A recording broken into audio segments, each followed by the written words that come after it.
28 November Shanidev গতি পরিবর্তন করতে চলেছে, অর্থাৎ 28 নভেম্বর শনিদেব বক্রী দশা থেকে মার্গী হবে।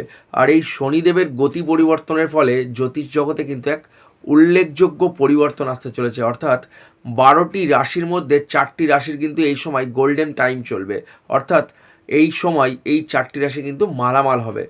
শনিদেবের গতি পরিবর্তনের ফলে এই 4টি রাশির আর্থিক উন্নতি আসবে, আর্থিক ডেভেলপ আসবে, কাজে কর্মে নতুন সুযোগ আসবে। যাদের কাজ বন্ধ হয়ে গেছে, বহুদিন বসে আছে, কাজ হচ্ছে না, সেই সব রাশির জাতক জাতিকাদেরও কিন্তু কাজ হয়ে যাওয়ার সম্ভাবনা আছে। এবং বহুদিনের আটকে থাকা কাজ, অর্থাৎ যে কাজ হয়েও হচ্ছে না, বন্ধ হয়ে পড়ে আছে, ডেফিনেটলি এই সময় কিন্তু সেই কাজের সুযোগ আসতে পারে।